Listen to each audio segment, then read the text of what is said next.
You know, the University of Minnesota plays a vital role. I mean, there are the obvious ones. An obvious one, of course, is students and human talent, which is most important in driving economic growth. The university is great. But the other is just the fundamental research that's been done over the years and the partnering that goes on between companies and the university. And we've been privileged to have many of these partnerships. We've benefited from it. And recently we announced a $5 million gift, if you will, to create partnership around sustainability. And the idea of the gift is threefold. One, it's to fund a chair. Jessica Hellman is the recipient of that chair, and we couldn't be more proud. Two, scholarships. And these scholarships will be, we hope, highly sought after. I've heard like it's 100 to 1 in terms of people applying for them, and it's important around environmental studies. And then the third is putting on a series of events, i.e. symposiums, where we can have discussions and come with ideas to further help us all solve one of the world's real challenges. So I'm going to talk about water. Before I do, since I'm CEO, I've got to do at least a 5-minute commercial on Ecolab. Only 5. So I don't know if you really know much about the company. I didn't before I joined. We're a business-to-business company. As a consequence, you don't end up with the same notoriety or fame as many other companies. But we have been headquartered in St. Paul. We were founded in 1923, as it's mentioned. So we've been through a number of economic cycles. Today, we're $53 billion in market cap. Well, that was true before I came here. The market's diving. So we're at $51 billion in market cap, I hope, and no lower. $15 billion in sales last year, and this is really made possible by nearly 50,000 of our associates who take care of over 3 million commercial customers in 170 countries around the world. What do? We are the experts and the leaders in food safety, really farm to fork, clean water, abundant energy, and healthy environments. The secret elixir to all these is water. And the reason we got into the water business is because we were so big in the food business, and you started learning that one of the great challenges facing our food customers was water, both on their inputs and ultimately on their individual operations. So our purpose is to make the world cleaner, safer, and healthier, protecting people and vital resources. And so we do it and touch a huge array of industries. When you're in the water business, you touch virtually every industry because water is a secret juice used by all manufacturing operations. We also touch a number of businesses because of the food safety programs on the left, all the way from farming through production and retail of all kinds. And we are by far and away the leaders in this business. In the dairy area, we are touching over 40% of milk, cheese, and yogurt produced in the world. In processed food, we have shares of over 25 to 27%. We do most of the beer, which makes my sons quite happy. I, on the other hand, am a wine drinker, and we're working on that market. It's just not that big. But we're also, because of water, in fundamental industries, from mining to steel and alumina producing. They're all prodigious users of water. Paper manufacturing, auto manufacturing, all kinds of assembly processes, plastic manufacturing.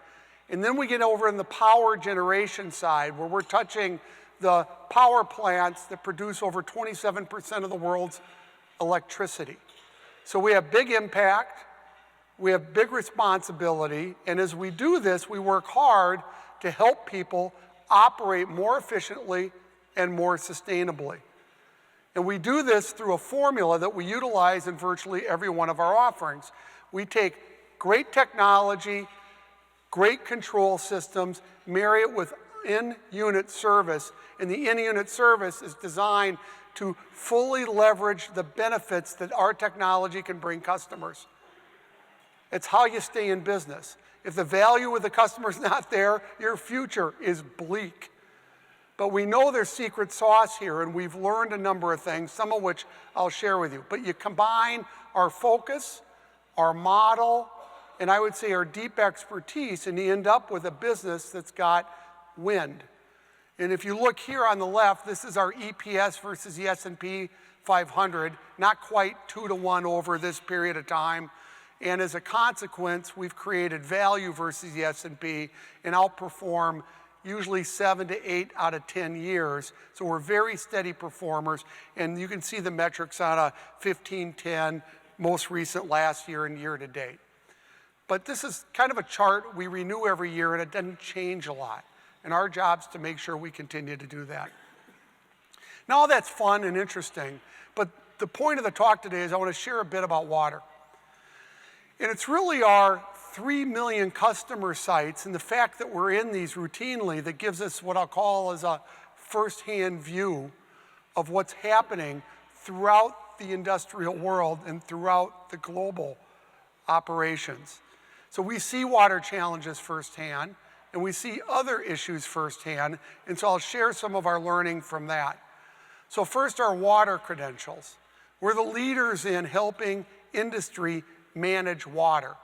It used to be all about quality inflow, mitigating challenges on outflow. Increasingly, it's how do you manage water in between and help reduce the amount of water in a given operation and reuse and recycle water in operations.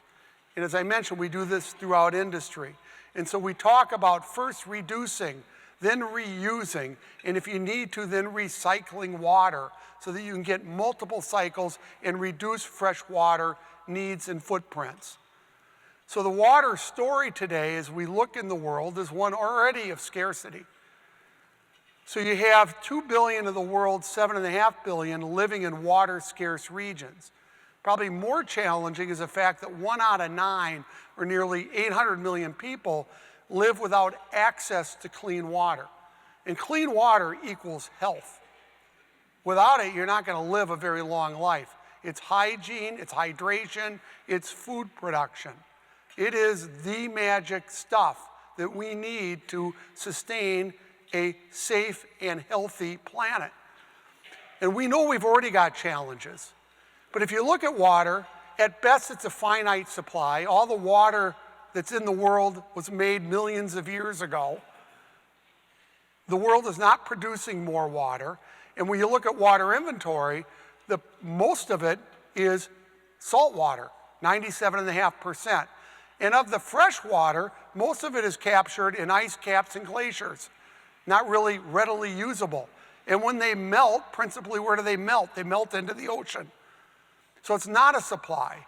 It's less than 1% that's available. That is surface water, which is a very minuscule 0.03%, and groundwater, which is the largest source of water for humans, i.e. the stuff you can't see. Not the lakes, not the rivers, but the stuff underneath the ground. The challenge with this is that demand is going up. And so I said supply is finite, maybe shrinking if taken into effects of pollution, at best steady, but demand is increasing rapidly. So we know about population growth. It's projected to be 10 billion by 2050. You can take any projection you want. There's going to be billions more people.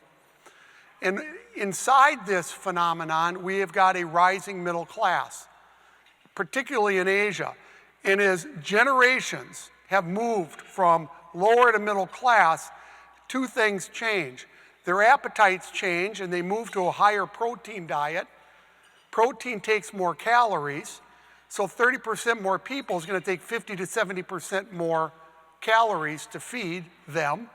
And second, they want what we've got: refrigeration, air conditioning, juice to plug in devices at night. And power is going to be also under increased demand as a result. The reason both of these are so impactful is the number 1 and number 2 uses of water in the world are food and power. And so this increased demand is going to take an already scarce situation and create a serious scarcity situation.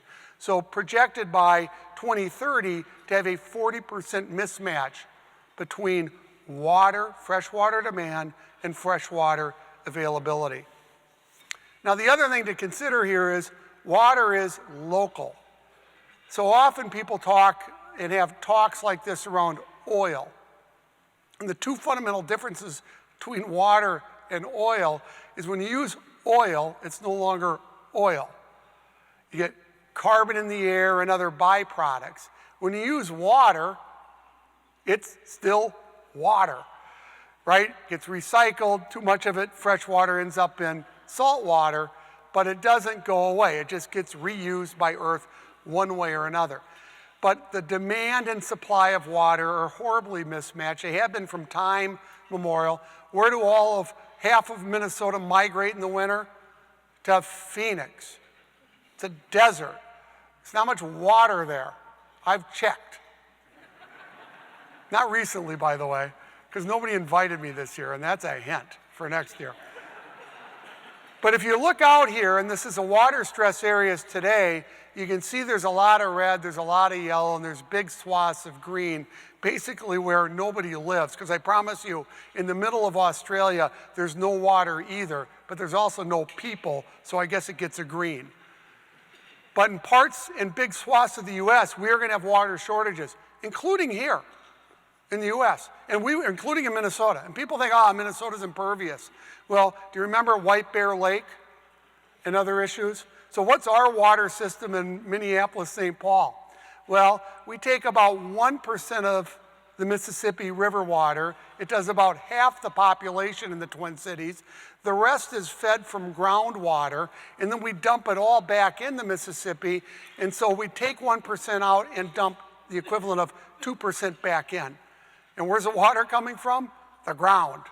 It's like the last water you ought to use. I mean, it's really a dumb system in many ways. But the problem with groundwater is nobody can see it. And it gets overused until it's depleted, and then you have really large problems. So this water scarcity is not equal, but it's an issue. The other big fact is business is going to be central to getting after this challenge. Why? Because we use a lot of the water. So a lot of the regulatory work seems to have been done on us as homeowners or apartment dwellers. So in our home and apartments, we use about 7% of the world's water, but we have low-flow toilets and low-flow shower heads. I mean, it's not going to solve the problem. You could cut that consumption by 100%, and you've saved 7%, and you have a miserable population. What we have to get after is the big uses, and the big uses are agriculture and industry. And we all have influence on this because, we always talk about businesses like this third being on Earth, but what we produce is what we consume as consumers and residents, and we've got to become much more sensitive to this. So we know that we account for 40 to 60% of the water consumed dependent on the development of a given economy. So there are a number of challenges. Three large ones are water is historically and terribly undervalued, i.e. what we sell it for is a lot less than what it costs to frankly clean it and keep it moving. Water is very local. It's hard to solve this with any one mandate. You got to be very specific and get after it. And finally, the water challenge is somewhat acknowledged but terribly underappreciated until it's a crisis. Finally, water scarcity and business risk are intertwined. So for the last, 8 years at Davos, which is a World Economic Forum enclave that occurs in Switzerland every January, they've had water as number 1 or 2 risk every year. You can find in proxies, Coke has had water as one of their key corporate risks for a number of years as they go through it, and they've actually worked very hard to get after to mitigate that risk. But they're really the exception, not the rule. And so this risk is not well quantified and not one that people are getting after in a serious way. In fact, when we went and surveyed businesses, 88% said, yeah, we think water's a risk. Half of them, only half, had some kind of plan, but if you look at the results of those plans, we've only reduced water consumption in the last 10 years by 10%. So if you're facing a 40% mismatch between now and 2030, which is 12 years away, 11 years away, you got a problem. and the momentum isn't very strong. There is good news. Water equals energy. So when you use water in any industrial application, it's heavy, it's 8 pounds a gallon.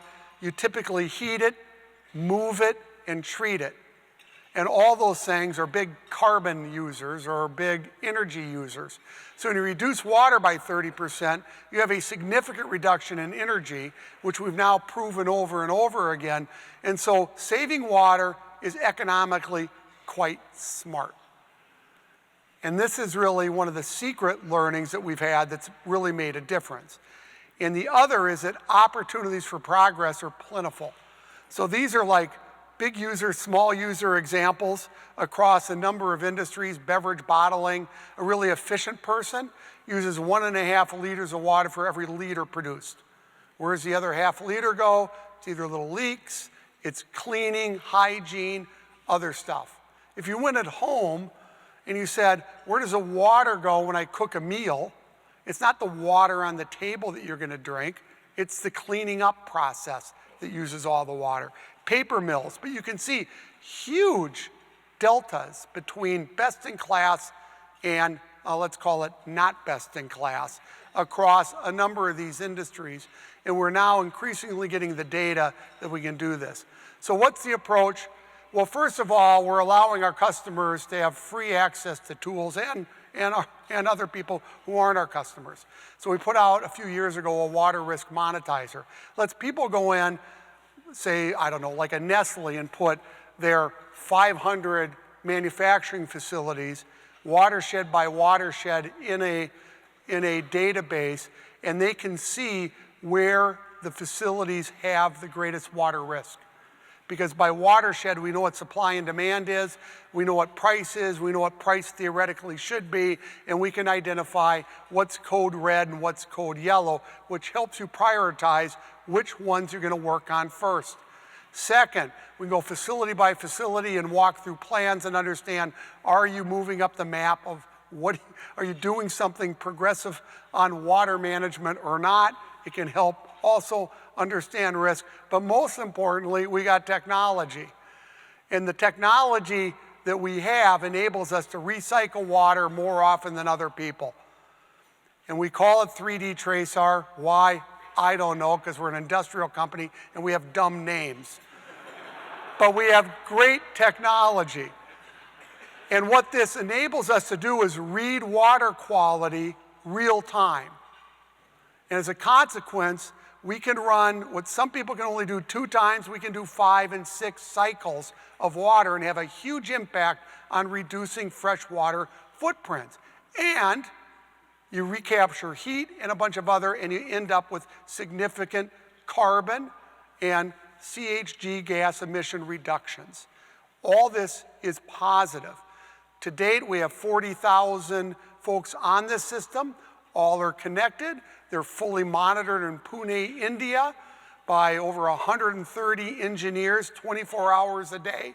So we know what's working, what's happening, and what's not. And this has been a steady march up in our ability to help large industrial clients manage water. And the results are huge in terms of benefits. So we know we've already reduced 188 billion gallons of water consumption. It's enough to do more than 500 million people's water needs a day. I mentioned we have 800 million without water. We're starting to fund organizations with some of the savings and money we realize to go help the populations without access get access to water. So we start closing this loop in a way that makes sense to customers and, frankly, our team and communities at large. So at the end of the day, water is going to be a challenge. It's going to be a challenge for any business that does virtually anything. So if all you do is transportation and you own warehouse, you go, I don't see any water issue. Well, you're not going to have fuel or power without getting after these water challenges. You're not going to be able to operate as a society, and global climate change is only going to exacerbate this issue. So I've given this talk in other settings. Sometimes you're with a bunch of climate deniers, And you do not have to believe in climate change to believe you've got a problem in the water area. If you believe in supply and demand or inventory depletion, you understand water challenges are here, whatever you want to believe on climate change. We, I speak for Ecolab broadly, believe climate change is real. It's going to be very hard to predict, and I think that's its greatest challenge, is it's going to make the world less predictable and tougher, honestly, to meet some challenges because they're harder to foresee, and capital deployment's going to be more challenging, not less as a consequence. So then we say, get after the stuff that matters, and we know water and water conservation is going to be an issue and a big opportunity regardless. So we talk about getting water smart. So what can we do? I'll talk local and an example in a minute, but certainly we can support smart water policies and take a little time and understand these issues. Water becomes very local. If I have water, I'm fine. I don't care about water. If I don't have water, it's the only thing I care about. It's binary. But the problem is, it's foreseeable, these challenges. So you have California that goes through these drought and these huge problems. They just had a lot of snow. Now they think they have no water problems anymore. They're going to have huge water challenges. Why? Their population's boomed. They haven't built a reservoir in like 45 years. They aren't equipped to handle the population. And then you put all the agriculture on top of it, and you've got a huge mismatch between demand and supply of water. It's math, and it's going to be over and over again. You get the 0 day in South Africa. And what was South Africa's problem? Well, certainly they've had population growth, but it's also just a huge planning problem. For decades, they didn't do anything about their water capabilities, and you end up creating huge mismatch between supply and demand. But with that said, all the planning in the world's not going to stop if we don't get after consumption in the way we do it. So what's Minnesota's opportunity? The land of water, 10,000 lakes, headwaters of the Mississippi. We're on the shores of the largest Great Lake in the world. We've got a lot of bona fides as water experts, but too often we just take it for granted. So what's this shot of? This is a confluence of the Mississippi and the Minnesota rivers. Now the Minnesota's the one on the left, and it's a mess. So interestingly, there was just an article in, I think it was Sunday Star and Tribune, but we've been talking about this for a while. The Minnesota River is in really bad shape. And we've let it get in bad shape, frankly. Okay, it's certainly on my watch. It's on many of our watch over the years. We'd also say we didn't know better. That may be true. But through deforestation, not understanding what matters in protecting water, the resultant impacts beyond the river into all the lakes that it feeds through underground water systems and everything else, we have a ecological problem of very significant proportions in our state on the Minnesota. Now, the other river, which looks a little better, like which one would you want to drink from? Well, maybe neither, but I go with the Mississippi first, is the Mississippi. And the Mississippi is in better shape, but is at risk. And Minnesota has one of the highest levels, I think we're number 2 in the country, of deforestation. And this ends up hitting water quality in a significant way. Now, I told you I'm in the food business. I'm for farming. I'm for farmers. I'm for smart farming. I'm also for clean water and good and healthy environments. And they're not mutually exclusive. But we also know we've got to be a lot smarter about how we enforce and decide policy. And so there's programs, and what we do know is preventing water calamities is a lot cheaper than fixing water calamities. So the Mississippi, there's an estimate from the Nature Conservancy, McKinsey and us who've done some work, that $500 million in very specific acreage at 200,000 out of 13 million can make a huge difference in keeping that river healthy. Conversely, to go clean up the Minnesota, it's at least 4x that. And let me just say, if you were betting, right, think Minlars, I would take the over. If somebody said, here's $2 billion, go clean up the Minnesota, I wouldn't take the job. I'd want much more money to do that job. And so it costs a lot of money to fix these things once you get there, because restoring shoreline, restoring things, it costs a lot more money than obviously protecting them. But this seems obvious, but it's not what we do. And so we also want to make sure that we are smart stewards of our big water source. I mean, this is where half of you in this room get your water. How many have cabins in Brainerd? It's what feeds those lakes. I mean, they are dependent on a clean Mississippi River. And everybody wants to run around like, oh, this can't affect me. Well, it can't until it does, and it can. And I want to be an alarmist, but I want to be, we've got to be smart. So policy matters here, and we need to be smart people around policy and making sure we get after things proactively. So that's my water talk. Food safety is even a bigger bummer at a lunch. From that standpoint, and I would say this, we do know the technology, we do know what to do. There are a number of great examples of where people are getting after it. The challenge with humankind is we like to work for crisis before we get after and get going. And I would just suggest that this is a crisis. It's very predictable. It's coming. It's like a train. You can hear the damn thing. You just can't see it. But it is going to come down the tracks, and we either get in front of it and get moving, or we're going to have to be running in front of that train for a long period of time. And I usually opt for getting in front early. So anyway, thank you. And I guess I'm going to Q&A. So thanks.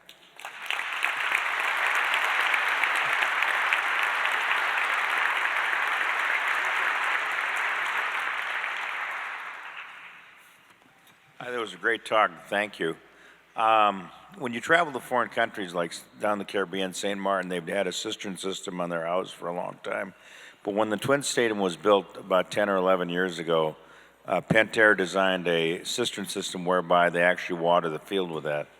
And I was also wondering, the second part of my question, you made a recent corporate move in your building with Travelers. Can you comment on that for a minute? What was the second one about the building?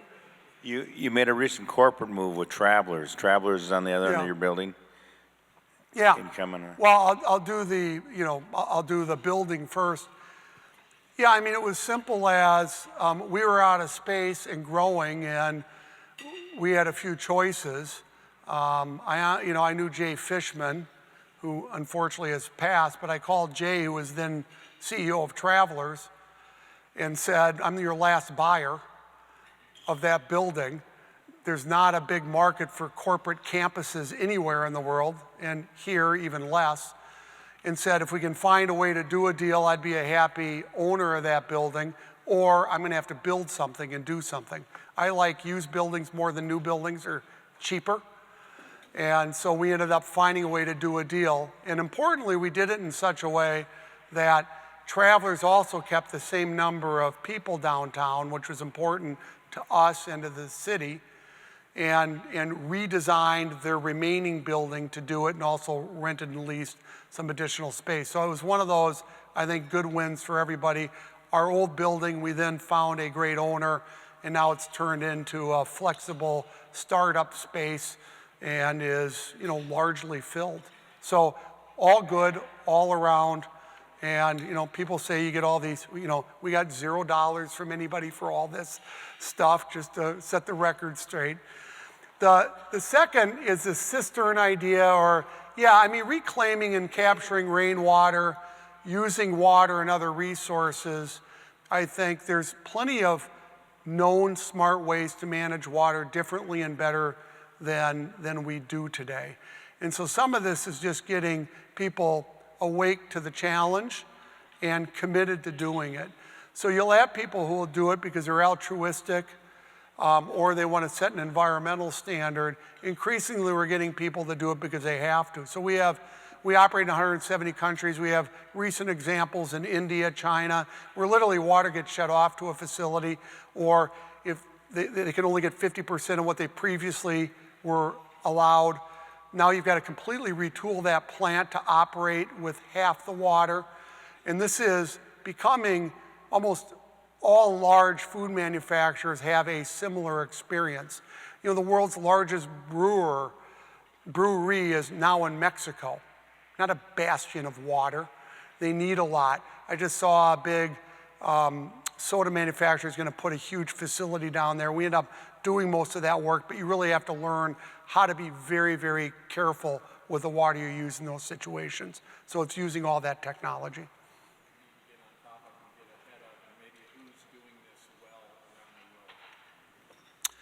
Yeah, so the question was examples of smart policy around the world and what are the areas to focus on? Well, unfortunately, there's probably more examples where people haven't done particularly well. And I would say there's a couple of things. One is protect the fresh water quality. The less you have to treat it, the cheaper it is. And making sure that you don't end up polluting. So if you go to China, China starts off with 25% of the potable water per capita that US has. And it's not a geography problem, it's a population challenge. And unfortunately, about a third to 40% of their groundwater is now polluted. And so they've really shrunk an already tough situation and made it much more challenging. Now they're waking up to this, but they're waking up to it late in the game. So protecting water and clean water is a very smart policy. It's very cost effective, and it ends up saving a number of investments downstream for water treatment plants and the like. The other is sourcing water wisely. And so I gave the example here, but you have examples around the world. Europe has had to improve on this because of population density, i.e., what are you going to use groundwater for and what aren't you? And a lot of the land right policies, California's kind of got this gnarly legal situation with who has the rights to the water underground. And basically the landowners have kind of perpetual rights to do anything they want, but nobody knows which way the straw goes, right, when it goes down into the earth. And so those rights, I mean, once they're granted, are very difficult to go fix. But I would say in Minnesota, as we're looking at investments in the future, I'd take more out of the Mississippi, clean it. You can put the water going back in is cleaner than the water coming out. That's not the challenge technically. But you don't want to use your groundwater resource. It takes hundreds of years to fill those reservoirs, and it takes 20 years to make them dry. And so thinking about that in a much more intelligent way. And then pricing. And this is a very tough situation. You get into humans' right to water discussions, and I would say, yeah, I guess whoever, the Creator created Earth, it has water, created us, we're on Earth, we have a right to water. But that right wasn't originally piped water to our cave. It's not how it worked. What we had to do is go get water, and that is energy and effort and time, which is value, which we've learned to use money to represent. It costs money to do this. And so we've got to be thoughtful about how we do this. So I think what we need is, we got to get water pricing to be more intelligent, represent the value. Water in China, where you've got big problems, they now charge industrial users over X a lot more. It's had a huge impact on water consumption. And so these pricing mechanisms we ought to use more liberally because the market actually works. And doing this in an intelligent way can be effective. And you could say give everybody 100 gallons a week free, and after that you start charging. There's many ways to get creative here, but I think you're going to have to get smarter in water policy. Copenhagen, which has plenty of water, right, has the most expensive water in the world at $7, and the cheapest is Abu Dhabi at 11 cents, right? So go figure, so pricing makes a difference, and ultimately you get smarter use through that, okay? Yeah, so a question was around desalination and work there. Yeah, desal is known technology. Its problem is it's very effective for people living close to the ocean, and it's also a big power user. So you get a lot of water slippage because, as I mentioned, energy is also a big user of water. So the two technologies, I mean, just look, I'm an English major, so I'll break it down how I understand it. One is boil the ocean, quite literally. It's basically boil the water and you're separating, right, you're separating water and what's remaining down below is salt. You recapture the water and now you have saltless water. And the other is really filtration. And it is pushing water through very fine filtration systems that end up separating water and salt, right, and other minerals.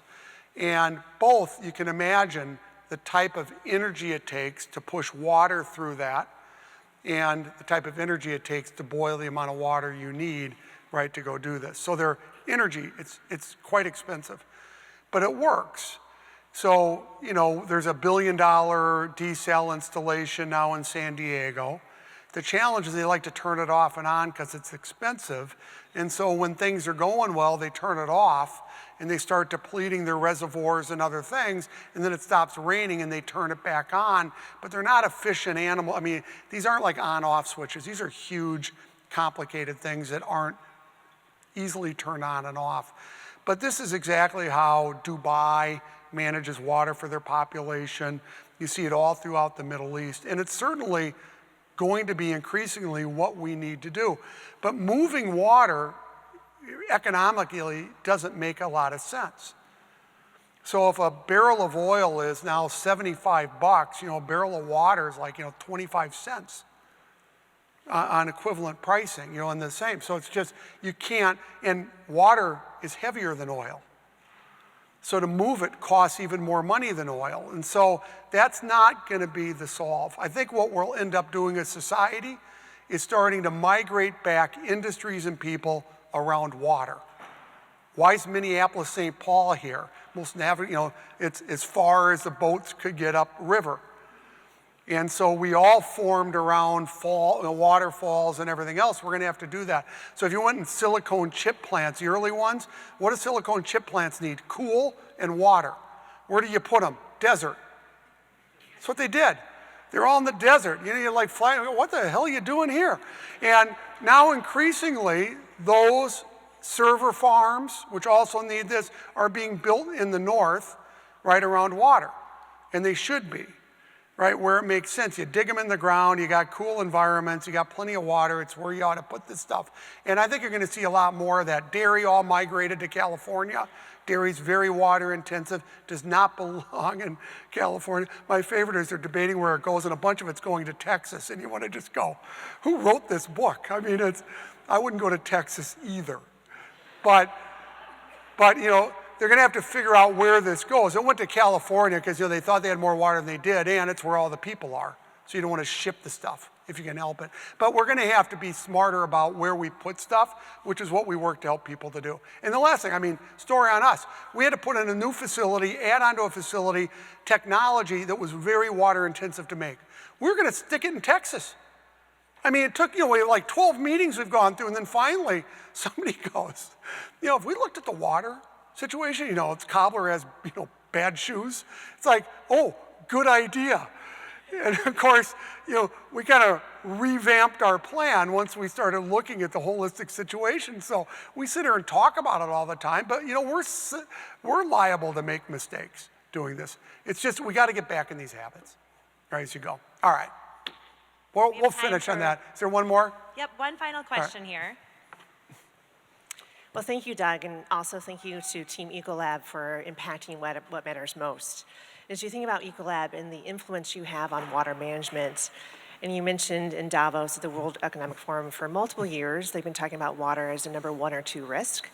How is it that Ecolab can influence its customers, whether it's the ones that are here locally or the ones that you circle the globe with, to make change? Because you mentioned the train is coming, we hear it, we don't see it, But if they have to spend money to save money, how do you get them to convert that beyond offering that tool that you've given for free for customers to make that switch? But what are those things to get them to take action? Well, I would say there's two broad areas. First, early when we were out there and we were pushing and know how to save water, but honestly, we hadn't done our work because we hadn't tied it to an economic benefit too, right? Wasn't moving. And as we've done a much better job, if you will, tying water savings to economic benefit, we're seeing really pretty broad and significant uptake, right? Through first who you would think would be all over it early. So it's the food manufacturers, beverage companies, brewers are by far ahead of other industries. I would say credit to them, and also it's more obvious to them because their input, food, grain, is so dependent on water that I think it's also makes more sense. But increasingly, other companies. So one, it's tying this economic environmental story. If customers are stupid because they're not buying your stuff, you soon realize it's you who are too stupid to explain why they should buy it, right? I mean, you got to get there. And so we've done a lot of work there. The second area is creating what we're going to go announce as a coalition of the willing, which will be a large swath of large companies, many of who silently already signed on. But we want to go push this agenda broadly, tie it to the UN mandate, SDG 6, which is the one around water in particular. A lot of us have signed up and said we're going to go after this, but we don't all know exactly how to do that. So it's enabling and making clear what the technology and choices companies have in front of them today, not waiting for some miracle cure to come along and change this. And so I think that too is going to be important to go drive more awareness that there are actual solutions to this right now so we can get moving on them. So I think it's those two fronts, and we think we own that, right? So thank you. Mr. Miles. Thank you, Doug. That was great.